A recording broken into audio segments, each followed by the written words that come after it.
I've never liked silence inside a house. Outside silence is peaceful. Wind, distant traffic, trees. Your brain knows the world is still alive.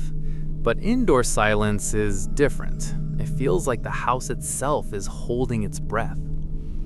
I moved into my uncle's place after he passed. He didn't have kids, and I needed somewhere cheap while working remote IT support. The house sat alone at the end of a gravel road, surrounded by fields and a thin strip of woods behind it. Nothing fancy, just a one-story farmhouse with a finished basement.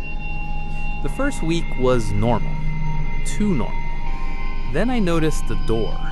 Every night before bed, I locked the back door. Deadbolt, handle lock, and I'd push it once to make sure. Every morning, it would be unlocked. At first, I assumed I was just tired. I worked late shifts, slept at weird hours, probably forgot. But after the fourth time, I started paying attention. I even filmed myself locking it on my phone before going to sleep. The next morning, it was unlocked again. The video showed me locking it, clear as day. I replaced the lock that afternoon. That night, I woke up to the sound of movement downstairs. Not loud, just a single dull thump, like someone bumping into furniture. I sat in bed listening. The house settled a lot, old wood and pipes, so I tried convincing myself that was all it was. Then I heard slow footsteps cross the living room. I didn't go check. I stayed in bed holding my breath until I eventually fell asleep from exhaustion. In the morning, nothing was out of place, except the back door. Unlocked again. I bought a small indoor camera and pointed it at the kitchen and back entrance. I almost didn't want to review the footage, but curiosity won. The video showed nothing for hours, just a dark kitchen lit by moonlight through the window. Then, at 3:12 a.m., the basement door slowly opened. I froze. I had never even opened that basement yet. My uncle used it for storage, and I hadn't bothered going down there. The camera couldn't see into the stairwell, only the door. It opened halfway, then stopped. A full minute passed. Then it gently closed again. No one came upstairs. I didn't sleep in the house that night. I drove to a friend's place and tried rationalizing it. Maybe pressure changes, maybe I didn't latch it fully. Still, the next day I went back with a flashlight and finally opened the basement. The smell hit me first. Not rot, just stale air, like a room that hadn't been opened in years. The basement was unfinished concrete with shelves lining the walls. Old boxes, tools, paint cans, nothing strange.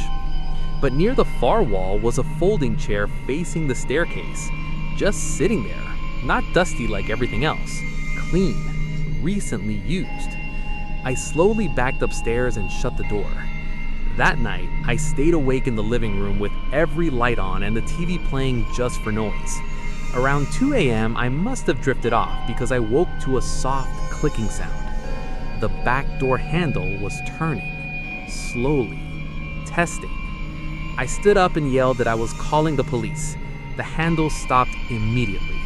I waited, shaking, staring at the door. Then I heard it. Footsteps behind me from the basement. I ran outside without even grabbing my phone and waited in my car until morning. When daylight came, I went back in and called the police from inside. They searched the house top to bottom. Nothing. No one in the basement, no broken locks, no forced entry. One officer even suggested sleepwalking. I didn't argue. I just nodded and let them leave. That afternoon, I started packing to move out. While unplugging the camera, I realized I hadn't checked the footage from the previous night. I almost didn't want to see it, but I opened the app anyway. At 1:47 a.m., the basement door opened again. This time it opened fully. A man slowly stepped up 2 stairs into view. Thin, pale, messy hair, wearing what looked like old work clothes. He stood there listening toward the living room where I'd fallen asleep. He didn't come all the way up. He just watched. For nearly 20 minutes, he stood perfectly still at the edge of the frame. Then, the back door handle began to move, the exact moment I woke up. The man instantly retreated down the stairs and closed the door from below. The police came back after I showed them the footage. They searched the property again, this time outside too. Behind the house, hidden in the tall grass near the woods, they found a narrow crawl-space vent leading under the foundation, big enough for someone thin to squeeze through. It connected directly into the basement utility area. There were food wrappers down there, blankets. Someone had been living under the house. They never found him. I moved out that same week. The owners renovated the place months later, sealed the crawl space and replaced the floors. But what still keeps me awake sometimes isn't that he was inside the house.